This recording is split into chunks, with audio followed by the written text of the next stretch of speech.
संपत्ति, देनदारी, भविष्य की उम्मीदें, इन सब पर आधारित है। मतलब बाजार में क्या भाव चल रहा है उस पे नहीं। तो ये सिर्फ सस्ता खरीदना नहीं हुआ, ये हुआ कि अच्छी चीज को तब खरीदना जब वो अपनी असली कीमत से सस्ती मिल रही हो। एकदम परफेक्ट। जैसे मान लीजिए आपने पूरी रिसर्च की, सब एनालिसिस किया और आपको लगा कि एक कंपनी के शेयर की आंतरिक कीमत मतलब इंट्रिंसिक वैल्यू करीब 100 रुपये होनी चाहिए। ठीक है। अब अगर बाजार में किसी वजह से, शायद डर की वजह से, वो शेयर 60 या 70 रुपए में मिल रहा है, तो ये जो 30-40 रुपए का फर्क है ना 100 और 60-70 के बीच, यही है आपका मार्जिन ऑफ सेफ्टी, सुरक्षा का अंतर। अच्छा, तो ये एक तरह का सेफ्टी नेट हो गया, एक कुशन। पर ये बचाता किस चीज से है? क्या सिर्फ हमारी गलतियों से? देखिए, ये कई चीजों से बचाता है। पहला तो जैसा आपने कहा, अपनी गलती से।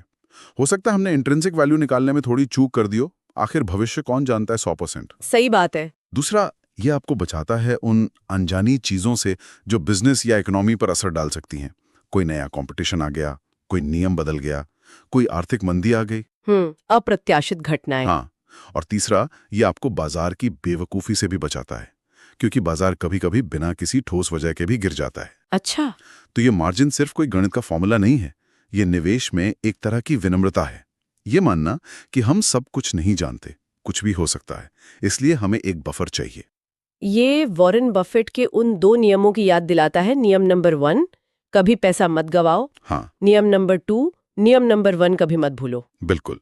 मार्जिन ऑफ सेफ्टी इसी का एक प्रैक्टिकल तरीका है। ये वाकई बहुत बहुत पावरफुल आइडिया है। अब आते हैं ग्राहम के एक और दिलचस्प कॉन्सेप्ट पर, जो शायद सबसे ज्यादा मशहूर है, मिस्टर मार्केट। हाँ, मिस्टर मार्केट। ग्राहम ने बाजार को एक इंसान का रूप दे दिया है। ये मिस्टर मार्केट कौन है और ये हमें बाजार के बारे में क्या सिखाता है? ये ग्राहम के जीनियस का एक बेहतरीन उदाहरण है।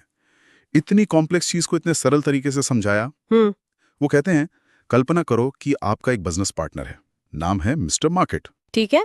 और ये बड़ा अजीब पार्टनर है। वो रोज आपके पास आता है और आपके बिजनेस में यानी आपके शेयर्स में अपनी हिस्सेदारी या तो खरीदने की पेशकश करता है या आपको बेचने की, हर रोज। अच्छा। लेकिन मिस्टर मार्केट की सबसे बड़ी खासियत है उसका मिजाज। वो हद से ज्यादा मूडी है, मैनिक डिप्रेसिव जिसे कहते हैं। ओह। किसी दिन वो बहुत खुश, बहुत आशावादी, एकदम उत्साहित होता है। उसे लगता है भविष्य सुनहरा है और वो आपके हिस्से को बहुत ऊंचे दाम पर खरीदने को तैयार है, शायद ऐसे दाम जो लॉजिकल भी ना हो। और फिर अगले ही दिन या शायद कुछ हफ्तों बाद वो बिल्कुल उलट, एकदम निराश, डरा हुआ, हताश। उसे लगता है सब बर्बाद होने वाला है और वो अपनी हिस्सेदारी आपको बहुत ही सस्ते में कौड़ियों के भाव बेचने को तैयार हो जाता है। तो ये मिस्टर मार्केट दरअसल शेयर बाजार के रोजाना के मूड स्विंग्स या उतार चढ़ाव का ही प्रतीक है। हाँ, ठीक समझ।